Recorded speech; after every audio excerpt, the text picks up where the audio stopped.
আসসালামু আলাইকুম।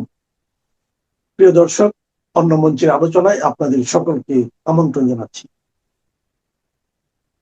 আজ আমাদের সঙ্গে আমন্ত্রিত অতিথি হিসেবে আছেন এই মুহূর্তে একটা বড় খবর, সেটা হচ্ছে গতকাল অন্নপূর্ণা ভান্ডার নিয়ে ক্ষোভ দেখছেন মহিলাদের। কোথাও ট্রেন অবরোধ, রাস্তা অবরোধ, জাতীয় সড়ক অবরোধ, পুরসভা, পঞ্চায়েত, বিডিও অফিস, সব জায়গায় মহিলারা রীতিমতো কি বলবো হামলা চালাচ্ছেন।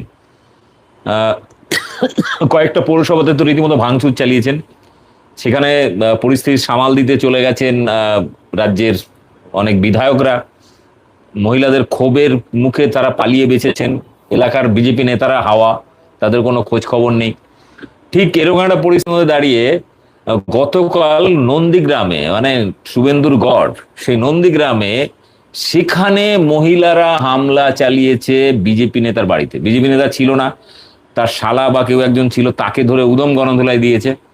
মানে একের পর এক চারিদিকে এই মহিলাদের নিয়ে যে মিথ্যা প্রতিশ্রুতিগুলো তারা দিয়েছিল বিজেপি ভোটের আগে, সেখান থেকে মানুষের ক্ষোভ বাড়ছে। এবং দফায় দফায় গত 3-4 মাসে দফায় দফায় মানে বারবার অজুহাত, নতুন নতুন নিয়ম, মানুষকে হয়রানি করা, মহিলাদের বারবার হয়রানি করা। মানে একটা মহিলাকে 5বার 10বার করে অ্যাপ্লাই করতে হচ্ছে, বারবার দৌড়াতে হচ্ছে। মানে মানুষের একটা সহ্যের সীমা থাকে, যেটা সেটা কিন্তু কোথাও না কোথাও মানে সহ্যের সীমা ছাড়িয়ে গেছে। এবং এই কারণে আমরা দেখছি গত কয়েকদিন ধরে লাগাতার, আপনারা জানেন এটা 17 তারিখকে সবার অ্যাকাউন্টে টাকা ঢোকার কথা ছিল বেশিরভাগ মহিলাদের, কিন্তু ঢোকেনি। 17 তারিখ ঢোকেনি। 18 তারিখ থেকে মানুষের ক্ষোভ বাড়তে, মহিলাদের ক্ষোভ বাড়তে শুরু করেছে। 18, 19, 20, 21, আজকে 22, গত 4 দিনে পুরো বাংলা জুড়ে যে তাণ্ডব মহিলারা চালিয়েছেন, তাণ্ডব বলবো না, লড়াই। আমি একদম সেলুট জানাই মহিলাদের, যে তাদের নেশাটা অন্তত 3-4 মাসের মধ্যে কেটে গেছে। আমি বারবার বুঝিয়েছিলাম যে বিজেপি বাংলার মহিলাদের কিছু দেবে না, বাংলার মানুষকে কিছু দেবে না, এই শুধু ভাওতাবাজি। কারণ আরো তো অন্য 18টা 20টা রাজ্যে বিজেপি রয়েছে, সেখানকার মহিলাদের কিছু দেয়নি। ফলে বাংলায় কেন দেবে? বাংলায় দিলে তো অন্য রাজ্যের মহিলারা তখন রাস্তায় নামবে। ফলে এইগুলো বিজেপির জুমলাবাজি, নানান অজুহাত দিয়ে ধীরে ধীরে এই বিষয়টা আহ মানে ধীরে ধীরে ধামাচাপা দিয়ে ফেলবে এরকম। কিন্তু বাংলার মহিলা ভাই, এরা তো গোবর গোমূত্র খায় না। তো তারা যেটা শুরু করেছেন গত কয়েকদিন, সেটা কিন্তু সেলুট জানানোর মতো, একদম সেলুট জানাই মহিলাদের। কারণ আমি রেজাল্ট বেরোনোর পরে একটা ভিডিও গড়েছিলাম, বলেছিলাম যে বিজেপি যে প্রতিশ্রুতিগুলো দিয়েছিল, সেই প্রতিশ্রুতিগুলোর লিস্ট, তালিকা প্রকাশ করে আমি বলেছিলাম যে যত তাড়াতাড়ি সম্ভব আপনারা এগুলো আদায় করে নিন, না হলে আপনাদেরকে ধীরে ধীরে নানান কথার মারপ্যাচ ভুলিয়ে দেবে, না হলে কোনো সাম্প্রদায়িক সুড়সুড়ি দিয়ে আপনাদের এই সমস্ত প্রতিশ্রুতি ভুলিয়ে দেবে। ফলে আপনারা এগুলো আদায় করে নিন। তো যাই হোক, মহিলারা আমার কথাটা সিরিয়াসলি নিয়েছেন এবং মহিলারা আন্দোলন করছেন। ভালো, অন্তত তাড়াতাড়ি পুরুষদের তুলনায় মহিলাদের নেশাটা তাড়াতাড়ি কেটেছে। তো ব্যাপারটা হচ্ছে যে অনেক বিজেপি নেতা, যেমন একটু আগে দেখলাম কবিয়াল অসীম সরকার, এই হরিণঘাটার যে বিধায়ক, সেই কবিয়াল অসীম সরকার, সে দেখছি একটা ভিডিও করেছে গতকাল। সেখানে বলছে হ্যাঁ কিছু কিছু মহিলারা এরকম করছে, এগুলো ঠিক না, অমুক তমুক নানা রকম অজুহাত দিচ্ছে। হ্যাঁ সবাই বললেই কি সবাইকে দেওয়া যায় অমুক তমুক? বললেই দেওয়া যায় না। ভোটের আগে বলা হয়েছিল সব মহিলারা পাবে, এবং গণহারে এক পাতার সেই মোদির ছবিওয়ালা অন্নপূর্ণা ভান্ডারের ফর্ম ফিল আপ করা হচ্ছিল, যেটা নিয়ে টিএমসির লোকেদের সাথে বিভিন্ন পাড়ায় পাড়ায় গন্ডগোলও হয়েছিল। ভোটের পরে সেটা 11 থেকে 13 পাতা অবধি চলে গেছে।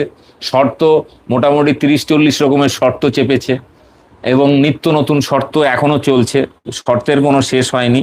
এবার অনেকে বলছেন যে বিষয়টা টিএমসি মদতে চলছে আন্দোলনটা। না, বরং এটা বিজেপিকে ভোট দেওয়া সেই সমস্ত মহিলারা কিন্তু আন্দোলনটা করছে, কারণ তাদের কাছে যুক্তি রয়েছে। তারা রীতিমতো আবির মেখে নাচানাচিও করেছে বিজেপির ওই, এমনকি ভোটের মিছিলেও দেখা গেছে এরকম মহিলারাও কিন্তু আন্দোলনে নেতৃত্ব দিচ্ছেন।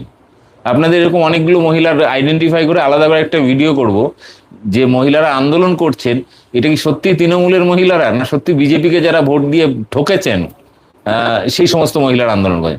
তার মধ্যে একটা উদাহরণ দেখাই আপনাদের। উদাহরণটা একটা দেখাই, এবং এই উদাহরণটা দেখাবো তার আগে আমি বলে দিই যে সত্যি সত্যি কি সব মহিলাদেরকে দেওয়ার কথা বলা হয়েছিল ভোটের আগে? হ্যাঁ, এটাই বলা হয়েছিল।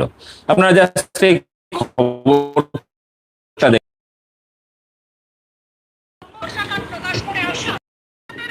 ভোটের আগেকার এই খবর। সব মহিলারাই আরেকবার খবরটা শোনাই। কোনো শর্ত নেই, সব মহিলাই মাসে 3,000 টাকা পাবেন। ভোটের মুখে মাতৃশক্তি ভরসাঘাত প্রকাশ করে আশ্বাস। নিজে মহিলাদের মাসে 3,000 টাকা দেওয়ার প্রতিশ্রুতির কার্ড প্রকাশ। দেখলেন এই যে মোদির ছবিওয়ালা, এটা টাকা করে পাবেন। এটা এটা এটা এটা ছিল ভোটের আগেকার, তারপরে ভোটের পরে অজুহাত শুরু। এবারে যে আন্দোলনটা হচ্ছে, বিজেপি বলার চেষ্টা করছে তৃণমূলের মহিলারা করছে না, তৃণমূলের মহিলারা করছে না, তৃণমূলের মহিলারা করছে না, বরং বিভিন্ন জায়গা থেকে বিজেপির মহিলা নেত্রীরা বা বিজেপির কর্মী নেতাকর্মীরা আঞ্চলিক, তারা অভিযোগ করছেন যে আমাদের পার্টির মধ্যে কিছু একটা সমস্যা চলছে বা সরকারের মধ্যে কিছু প্রশাসনের সমস্যা চলছে, যে দেখা যাচ্ছে তৃণমূলের মহিলারা হয়তো অন্নপূর্ণা ভান্ডার পাচ্ছেন, মুসলিম মহিলারা পেয়ে যাচ্ছেন, কিন্তু খাঁটি সোনা টুনি যারা টুনটুনি বাজিয়েছিল ভোটের আগে, সেই টুনটুনি বাজানো মহিলাদের সোনা টুনিদের মহিলারা পাননি। এবং এই অভিযোগ যে সত্যি তার একটা নমুনা দেখুন। নমস্কার, আমি 73 নম্বর থেকে আমি এটা হচ্ছে কুলটি। বলছি।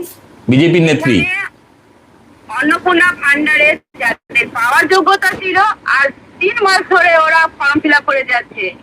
প্রথমে অফলাইন করা হয়েছিল, অফলাইনও আসেনি, অনলাইনে করলো কিন্তু অনলাইনেও এখনো পর্যন্ত পায়নি। যাদের পাওয়ার যোগ্যতা, এই মহিলাগুলো পিছনে বিজেপির পার্টি অফিস দেখতে পাচ্ছেন, পদ্মফুল আগা রয়েছে। আন্ডার প্রসেসিং এ দেখাচ্ছে কিন্তু কোনো ইনকোয়ারি, কোনো খোঁজ খবর নেই। এই বিজেপির নেত্রী মহিলাদের নিয়ে ভিডিও বার্তা দিচ্ছেন। প্রথম থেকে পেয়ে আসছে, তারাই এখনো পর্যন্ত 3 মাস হয়ে গেল ওদেরই টাকা ঢুকানো হচ্ছে। নতুন কোনো রকম কোনো তথ্য ভুল আছে কি না আছে সেটা এখনো পর্যন্ত কারো খোঁজ খবর পাওয়া যাচ্ছে না। তাহলে এই মানুষগুলো যখন পাওয়ার যোগ্যতা, এই মহিলাগুলো পাওয়ার যোগ্যতা, কিন্তু এখনো পর্যন্ত অন্নপূর্ণা কি কারণে ঢোকানো হয়নি এদের, সেটা কোনো জানাই যাচ্ছে না। আমার একটাই অনুরোধ ডাক্তার অজয় পোদ্দার মহাশয়কে, যে এটা ডিএম অফিসে যেয়ে পরে এই তথ্য জানার দরকার, কারণ এই যা জানলে পরে এই মানুষগুলো পাওয়া যাচ্ছে না। সেই কারণটা নিয়ে আজকে সবাই আমাদের পার্টি অফিসে এসে পরে বিক্ষোভ করছে, মহিলারা পাশে এই অভিযোগ করছে। এই যাতে অভিযোগ পরবর্তী দিনে না হয়, সেটা তথ্য ভালো করে যাচাই করে সেই ব্যবস্থাটা করে। আপনাদের এই ভিডিওটা আলাদা করে আমি পুরোটা আপলোড করে দেবো, দেখে নেবেন। আমি জাস্ট ছোট একটু দেখালাম। এবারে হচ্ছে মজার ঘটনা, এবারে ঘটনা হচ্ছে খুব মজার ঘটনা। সেটা হচ্ছে যে এই যে অন্নপূর্ণা ভান্ডার পাচ্ছে না বলে মেদিনীপুরে রীতিমতো বিজেপি নেতার বাড়িতে হামলা হয়েছে, বিজেপি নেতার বাড়িতে হামলা হয়েছে। আপনাদের একটু দেখাই। ক্ষোভ বাড়ছে অন্নপূর্ণায়, নন্দীগ্রামে বিজেপি নেতার বাড়ি ভাঙচুর, মারধর, মহিলারা ধরে কেলিয়ে দিয়েছে। পুরো ঘটনা কি ঘটেছে আমি সেটা আপনাদের বলছি। অন্নপূর্ণা যোজনায় বঞ্চিত মহিলাদের ক্ষোভের আঁচ ক্রমেই ছড়িয়ে পড়ছে রাজ্য জুড়ে।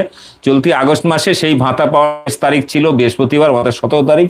সেদিনও ব্যাংক অ্যাকাউন্টে 3,000 টাকা না আসায় রাজ্যের বিভিন্ন প্রান্তে বিক্ষোভ শুরু করেছিলেন বঙ্গ নারীরা। অন্নপূর্ণা যোজনার হলো এবারে হচ্ছে শুক্রবার তা অব্যাহত ছিল। দক্ষিণ থেকে উত্তরবঙ্গ, কোথাও রেলপথ, কোথাও রাস্তা অবরোধ, কোথাও হাইওয়ে, কোথাও এসডিও অফিস, বিডিও অফিস ঘেরাও দেওয়া, তালা মারা। অনেক পৌরসভায় এমনকি বিডিও অফিসে মহিলারা তালাও মেরে দিয়েছেন। তো থানায় বিক্ষোভ, কোথাও যোজনার যারা সমীক্ষা কর্মী তাদেরকে তালাবন্দি করে রেখেছে ঘরে। হ্যাঁ, এমনকি অনেক যারা ওই শিক্ষকরা যারা ফর্ম টর্ম ফিল আপ করতে হেল্প করেছিল বা পার্টির কোনো ছেলে পেলে, তাদেরকে ধরে আটকে রাখা, হেনস্থা করা। মানে ঘটনা বহুল। গত 4 দিন ধরে রাজ্য জুড়ে একদম তোলপাড়। এমন মহিলারা রীতিমতো হুমকি দিচ্ছেন, টাকা না পেলে আরো বড় আন্দোলন হবে। ঠিক আছে, হলো। অন্নপূর্ণা বঞ্চিত মহিলারা এদিন দুপুরে বারাসাত, শিয়ালদা বারাসাত শাখায় বিরাটি স্টেশনে গতকাল আপনারা জানেন দীর্ঘক্ষণ রেল অবরোধ করে, মানে প্রায় 5-7 ঘন্টা রেল অবরোধ করে রাখে।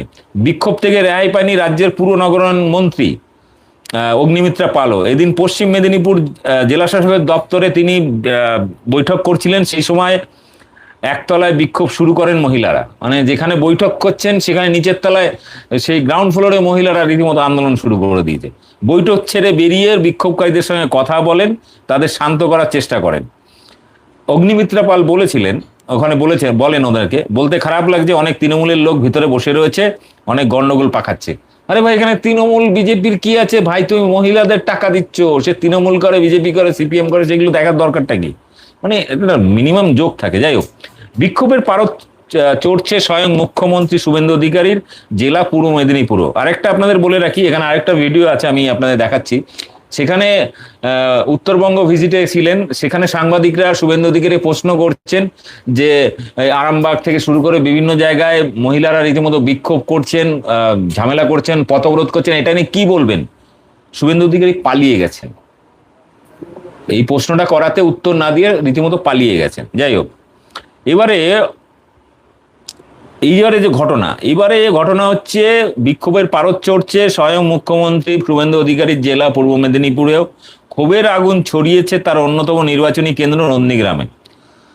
অন্নপূর্ণা যোজনা থেকে বঞ্চিত ক্ষুব্ধ মহিলারা এদিন বিকেলে বড়াল 2 গ্রাম পঞ্চায়েতের গোপালচক গ্রামে বিজেপি শক্তি কেন্দ্রের প্রমুখ সুদর্শন পাত্রের বাড়িতে হামলা চালায়, ভাঙচুর করে। সুদর্শন বাবু সেই সময় বাড়িতে ছিলেন না। তাকে না পেয়ে ক্ষুব্ধ মহিলারা শ্যামল দাস নামে এক বিজেপি কর্মীকে বেধড়ক মারধর করে। এটাই লেখা আছে, আমি বানিয়ে বলছি না, বেধড়ক মারধর করে। ঠিক আছে, তাকে হাসপাতালে ভর্তি করা হয়েছে। পাশাপাশি পটাশপুরেও বিডিও অফিসে তালা ঝুলিয়ে বিক্ষোভ দেখান বঞ্চিত মহিলারা। নন্দকুমারে পথ অবরোধ হয়। তমলুক পুরসভার যোজনা বঞ্চিতদের বিক্ষোভ চরমে উঠলে সামাল দিতে ডাকা হয় কেন্দ্রীয় বাহিনীকে। পশ্চিম মেদিনীপুরের দাঁতনে বিক্ষোভ চলে। বেলদায় অবরোধ করা হয় দীঘা জাতীয় সড়ক। বাঁকুড়ার বড়জোড়া এবং বিষ্ণুপুরে বিক্ষোভকারীরা রাস্তা আটকে দেন। শালতোরাতে পঞ্চায়েত অফিসে তালা ঝুলিয়ে বিক্ষোভ দেখান। পুরুলিয়া শহরের বিভিন্ন জায়গায় বাঁশ বেঁধে অবরোধ শুরু করেন মহিলারা। কল্যাণীর এসডিও অফিস পুরসভায় জড়ো হওয়া বিক্ষোভকারীদের অভিযোগ, পোর্টালে প্রথমে আবেদন অ্যাপ্রুভ দেখাচ্ছিল, কিন্তু এখন স্ট্যাটাস আন্ডার প্রসেস দেখাচ্ছে। পুরসভার সামনে রাস্তা অবরোধ শুরু হয়। বিক্ষোভ চলে চাকদা পুরসভাতেও। বিডিও অফিসে আছড়ে পড়ে রোষ। সোনারপুর রাজপুর পুরসভার হরিনাবি অফিসের সামনে ঘণ্টাখানেক পথ অবরোধ করেন মহিলারা। উত্তরবঙ্গের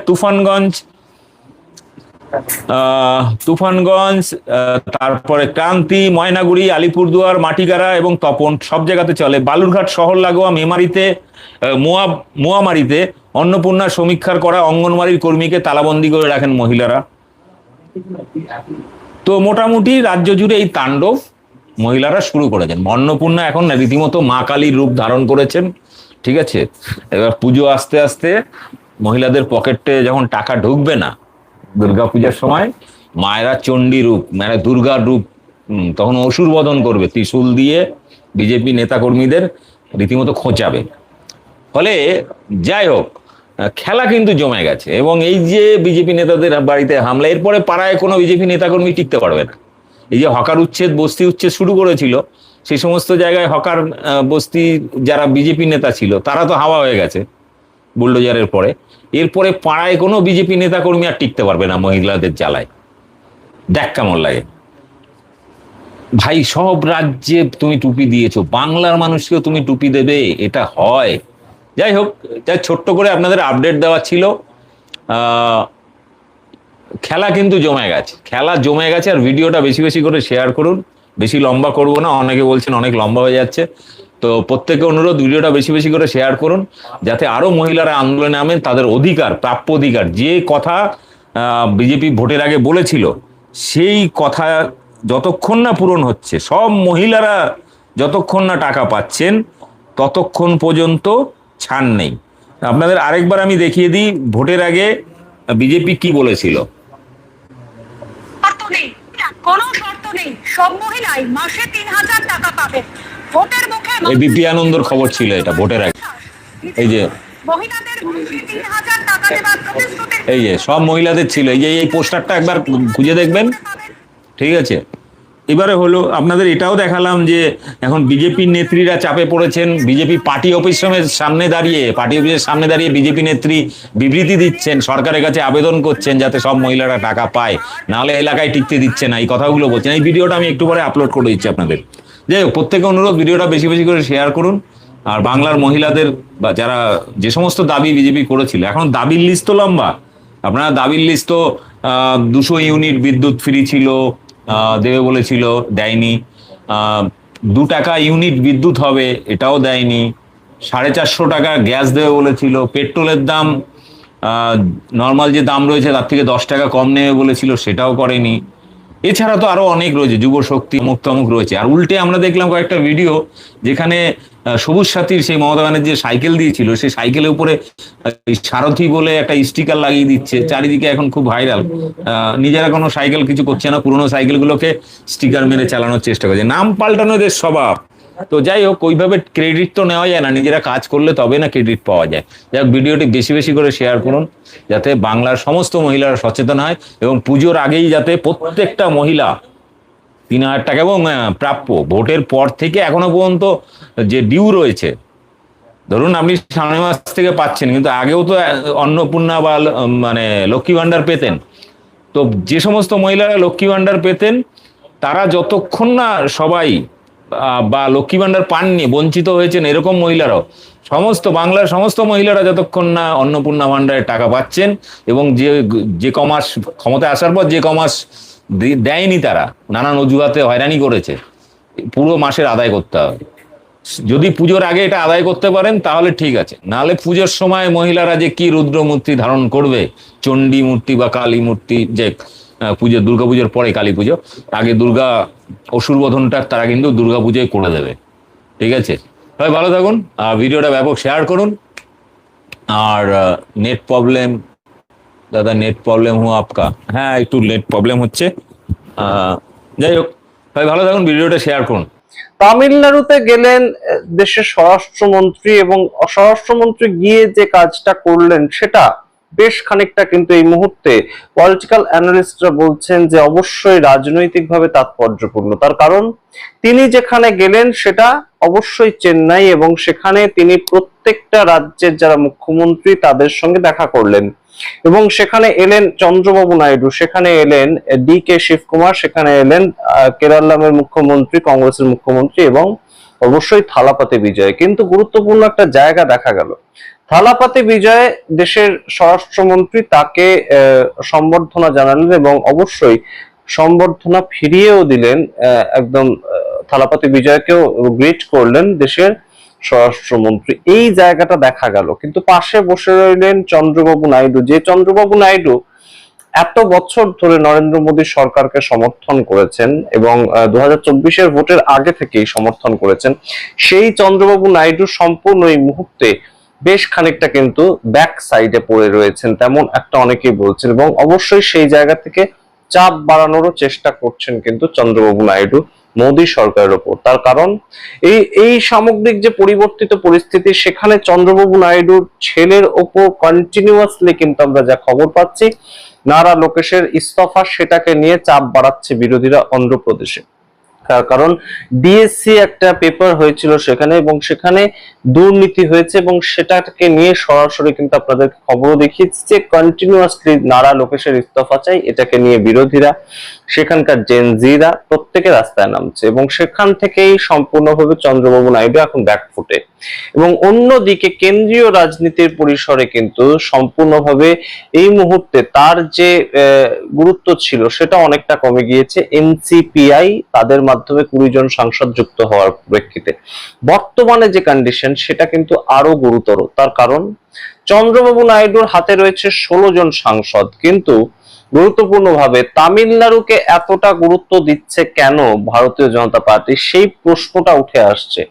কিভাবে গুরুত্ব দিচ্ছে? এর আগে আমরা দেখেছি যে MK স্ট্যালিন, তার সঙ্গে গোপন বৈঠক হয়েছে নরেন্দ্র মোদীর, এবং সেই বৈঠকের পরবর্তীতে একটা খবরও বেরিয়ে এসেছিল যে ইস্যু ভিত্তিক MK স্ট্যালিন সমর্থন করতে পারেন নরেন্দ্র মোদী সরকারকে বা NDA কে। তো সেক্ষেত্রে পরবর্তীতে এই ডিসিশন চেঞ্জ করতে বাধ্য হয়েছিল DMK, তার কারণ চাপ দিয়েছিলেন থালাপাতি বিজয়, তিনি একটি বৈঠক করেছিলেন সবাইকে নিয়ে। তো সেই ক্ষেত্রে থালাপাতি বিজয়কে যদি মোল্ড করা যায়, থালাপাতি বিজয়কে যদি নিজেদের দিকে নিয়ে আসা যায়, তাহলে অবশ্যই কিন্তু DMK যদি সমর্থনটা করে তাহলে কিন্তু অতটা অসুবিধা তৈরি হবে না। এই ধরনের একটা কথা কিন্তু চলছে, তার কারণ লোকসভাতে 22 জন এবং রাজ্যসভায় 8 জন সাংসদ রয়েছে DMK এর, এবং তার সঙ্গে 59 জন কিন্তু এখনো পর্যন্ত MLA রয়েছে তামিলনাড়ু বিধানসভায় DMK, যেখানে বিজেপির 1 জন রয়েছে। তো সেই সম্পূর্ণ বিষয়টা নিয়ে ডিএমকে এর সঙ্গে যদি একটা জোটবদ্ধ হওয়া যায় তাহলে অবশ্যই কিন্তু ডিলিমিটেশন বিল সেটা সবচেয়ে বেশি এই মুহূর্তে মাথা ব্যথার কারণ, এবং সেখানেই চন্দ্রবাবু নাইডু তার একজন সাবস্টিটিউট খুঁজে বেড়াচ্ছে ভারতীয় জনতা পার্টি। কারণ চন্দ্রবাবু নাইডু ইতিমধ্যেই 18,000 কোটি টাকা তাকে দেওয়া হয়েছে, দেওয়া হবে পরবর্তীতে, সেরকম প্রমিস করে এসেছেন মনসুন সেশন চলাকালীন দেশের প্রধানমন্ত্রী। কিন্তু তার পরবর্তীতেও চন্দ্রবাবু নাইডু এই মুহূর্তে সম্পূর্ণভাবে কিন্তু তার যে অমরাবতী প্রজেক্টটা সেটা 2026 এবং 2027 মধ্যে শেষ করতে চাইছেন, তাই তার আরো টাকার প্রয়োজন। সেই জায়গা থেকেই কিন্তু অবশ্যই এই মুহূর্তে সরাসরি কেন্দ্রীয় সরকারের ফান্ডিং এর ওপর চাপ, এবং অবশ্যই কেন্দ্রীয় সরকার এতদিনে কোথাও গিয়ে বলা যেতে পারে সাবস্টিটিউট খুঁজে পাচ্ছে, আস্তে আস্তে তাদের নিজের পায়ের তলার মাটিটা শক্ত করছে। অর্থাৎ কোথাও গিয়ে এবার কি নীতিশ কুমারের মতোই একদম সাইড লাইন হয়ে যাবেন পরবর্তীতে চন্দ্রবাবু নাইডু, এই প্রশ্নটা কিন্তু ঘুরে ফিরে আসছে। অন্যদিকে আপনারা জানেন যে সরাসরি কিন্তু দেবেন্দ্র ফডনবিস তাকে কেন্দ্রীয় মন্ত্রিসভায় ডেকে আনা হচ্ছে, এবং দেবেন্দ্র ফডনবিসকে মহারাষ্ট্রের মুখ্যমন্ত্রীর পদ থেকে তুলে এনে একদম কেন্দ্রীয় মন্ত্রিসভার অত্যন্ত গুরুত্বপূর্ণ মন্ত্রিত্ব দেওয়া হতে পারে, তেমন অনেকেই বলছেন। তার কারণ দুটো কারণ এখানে দেখা দিচ্ছে। তার কারণ প্রাথমিক যেটা, যে কেন্দ্রীয় মন্ত্রিসভায় একটা মন্ত্রী পদ অলরেডি খালি হতে যাচ্ছে, সেটা আপনারা ইতিমধ্যেই জানতে পেরেছেন, যে বাণিজ্য মন্ত্রী পীযূষ গোয়েলের পদ। তো সেখানে অমিত শাহ বসবেন এবং অমিত শাহের চেয়ার ফাঁকা হবে, নাকি একদম বাণিজ্য মন্ত্রীর পদেই অন্য কাউকে বসানো হবে, এটা একটা গুরুত্বপূর্ণ ফ্যাক্টর। এবং তার সঙ্গে একটা জায়গা তৈরি হয়েছে যে এই যে বাণিজ্য মন্ত্রীর পদ ফাঁকা হয়েছে এবং একটা গুরুত্বপূর্ণ রদবদল হবে, সেখানে কিন্তু চন্দ্রবাবু নাইডু একটা বড় সড়ো জায়গায় উঠে আসতে চাইছেন। অর্থাৎ কেন্দ্রীয় রাজনীতিতে তিনি এবার পদার্পণ করতে চাইছেন, নিজে মুখ্যমন্ত্রীর পদ ছেড়ে তার ছেলেকে বসাতে চাইছেন এবং নিজে আসতে চাইছেন কেন্দ্রীয় রাজনীতিতে। তো সেই জায়গাটা যাতে কোনোভাবেই একদম সরাসরি বাইরের শরিক দলের কাউকে না দিতে হয়, তাই জন্য দেবেন্দ্র ফডনবিসের এন্ট্রি, এইটা কিন্তু অনেকেই বলছেন দেবেন্দ্র ফডনবিসের যে চালচলন সেটা কিন্তু অনেকটাই একদম রীতিমতন কর্পোরেট স্টাইলে তিনি চলেন, এবং অবশ্যই নরেন্দ্র মোদীর উত্তরাধিকার হিসাবে কিন্তু আরএসএস অনেকটা পুশ করছে দেবেন্দ্র ফডনবিসকে। তো সামগ্রিক বিষয়টা অবশ্যই গুরুত্বপূর্ণ এই মুহূর্তে, যে থালাপাতি বিজয়কে যদি কন্ট্রোল করা যায় তাহলে অবশ্যই কিন্তু ডিএমকে এর সমর্থনটা পাওয়া যেতে পারে, এবং চন্দ্রবাবু নাইডু তার যে বারবারন্ত, তার যে বিভিন্ন সময় চাহিদা, টাকার চাহিদা, ফান্ডিং এর চাহিদা, সেটা অনেকটা মোদী সরকার ঝেড়ে ফেলতে পারে। অন্যদিকে চন্দ্রবাবু নাইডু তিনিও বুঝতে পারছেন যে তার রাজ্যের পলিটিক্স করার ক্ষেত্রে কিন্তু বেশ খানিকটা সমস্যা তৈরি করছে জেন জি, এবং জেন জিদের মন পাওয়ার জন্য এই মুহূর্তে নরেন্দ্র মোদী সরকার কি করলো, তাদের একটা ক্যাবিনেট বৈঠক হলো, এবং ক্যাবিনেট বৈঠকে কি ঠিক হয়, কোন মন্ত্রী তার ডিপার্টমেন্টে কি কি কাজ করবেন, আরো ভালোভাবে কিভাবে এগিয়ে যেতে পারবেন, সেগুলো তো কিন্তু এই মুহূর্তে নরেন্দ্র মোদী ক্যাবিনেট থেকে ভয়ঙ্কর তথ্য উঠে আসছে। নরেন্দ্র মোদী ক্যাবিনেটের মিটিং এ বলেছেন নাকি যে কিভাবে ইনস্টাগ্রামে রিলস তৈরি করতে পারবেন, এবং ইনফর্মাল জামা পড়তে হবে, একটু অন্য ধরনের জেনজিদের সঙ্গে অ্যাট্রাক্ট করার জন্য, ইনস্টাগ্রামে রিলস বানানোর জন্য মোবাইলের ফ্রন্ট ক্যামেরা দিয়ে রিলস বানাতে হবে, এগুলো আলোচনার কেন্দ্রবিন্দুতে উঠে এসছে। এবং শুধু তাই নয়, নরেন্দ্র মোদীর কাছে একদম সরাসরি রিপোর্ট গিয়েছে যে মে 1 তারিখ থেকে অগস্ট মাসের 15 তারিখ পর্যন্ত কোন মন্ত্রী কতগুলো করে রিলস দিয়েছেন, তার ভিত্তিতে তার পরবর্তী মন্ত্রিত্ব পদ থাকবে বা থাকবে না সেই জায়গাটা ডিপেন্ড করছে। আপনারা বোঝার চেষ্টা করুন, এই মুহূর্তে যে ভারতবর্ষের রাজনীতির যে ক্যাবিনেট বৈঠক হয়, সেই ক্যাবিনেট বৈঠকে আলোচনার কেন্দ্রবিন্দুতে উঠে আসছে সোশ্যাল মিডিয়াতে কার কিরকম এনগেজমেন্ট, কে কত ভিউয়ারশিপ তুলতে পারছে, কে কত লাইকস কমেন্টস তুলতে পারছে। অর্থাৎ আমরা যে ভাষায় কথা বলি আপনাদের সঙ্গে, সেই ভাষাগুলোই এই মুহূর্তে রাজনৈতিক বিষয়ের একদম আলোচনা উঠে গিয়েছে, এবং জেন জিদের মন বুঝতে হবে, এটা বোধহয় কোথাও গিয়ে ভারতীয় জনতা পার্টি খুব সিরিয়াসলি ধরতে চাইছে। এই জন্যই প্রত্যেক মন্ত্রীকে এখন থেকে সোশ্যাল মিডিয়াতে আরো বেশি এনগেজমেন্ট বাড়াতে হবে, এবং হয়তো আপনারা দেখতে পারেন মন্ত্রীরাও আমাদের মতোই বলছেন যে সাবস্ক্রাইব করে দেবেন আমাদের চ্যানেল, হয়তো আমাদের মতোই বলছেন যে লাইক কমেন্ট শেয়ার করে দেবেন। তো এই ধরনের ঘটনাগুলো এই মুহূর্তে অবশ্যই কিন্তু বদলে যাওয়া রাজনীতির একটা চেহারাকে একদম সরাসরি দেখায় আমাদের, এবং অবশ্যই সেইখানে দাঁড়িয়ে কেন্দ্রীয় সরকার বোধহয় অনেকটাই বেশি এই মুহূর্তে ভিতটা তাদের পায়ের তলা থেকে সরে গিয়েছে। তা না হলে থালাপাতি বিজয়ের সঙ্গে বেশ খানিকটা দ্বৈরথ ছিল। একদম থালাপাতি বিজয় বলেছিল ভারতীয় জনতা পার্টিকে আক্রমণ করে যে ধর্মের ভিত্তিতে রাজনীতি যারা করে আমরা তাদের সঙ্গে কোনোভাবেই জোটে যাব না। যখন তার ম্যাজিক ফিগারে তিনি পৌঁছাতে পারেনি তখন একদম বিজেপির তরফ থেকে অফার দেওয়া হয়েছিল, কিন্তু সেটাকে তিনি প্রত্যাখ্যান করেছেন বারংবার, ভোটের আগেও এবং ভোটের পরেও। তার পরবর্তীতে এই মুহূর্তে একটা বিষয় কিন্তু উঠে আসছে যে থালাপাতি বিজয়কে কি তাহলে সরাসরি কন্ট্রোল করে ফেললেন অমিত শাহ। আমরা জানি না, রাজনীতিতে যে কোনো সময় যা কিছু ঘটতে পারে। কংগ্রেসের সঙ্গে জোটবদ্ধ থাকা অবস্থাতে, সিপিআই এর সঙ্গে জোটবদ্ধ থাকা অবস্থাতে একদম এনডিএ এর সমর্থনকারী হিসেবে দেখা দেবেন কিনা থালাপাতি বিজয় আমরা জানি না। তবে অবশ্যই থালাপাতি বিজয়ের বিরোধী যে দল ডিএমকে, সেটা কিন্তু মূল লক্ষ্য অমিত শাহের, এবং তাদের একদম আওতায় থাকা 22 জন এমপি, সেটাকে যদি ক্যাপচার করা যায় তাহলে অবশ্যই কিন্তু একটা গুরুত্বপূর্ণ ইস্যু। এবং অবশ্যই থালাপাতি বিজয়ের সঙ্গে যে সখ্যতা, সেটা কিন্তু তামিলনাড়ুর মানুষজন, তামিলনাড়ুর যারা ভোটার, জেন জি ভোটার, তাদেরকেও একটা মেসেজ দেওয়া, যাতে একদম সরাসরি চন্দ্রবাবু নাইডু যদি এনডিএ ছাড়েনও বা এনডিএ ছাড়ার মতো একটা ভাবনা চিন্তা করেন, তাতে তাদের খুব একটা অসুবিধা না হয়। সম্পূর্ণ রিপোর্টের ভিত্তিতে আপনারা কি মনে করেন অবশ্যই কমেন্ট বক্সে কমেন্ট করুন।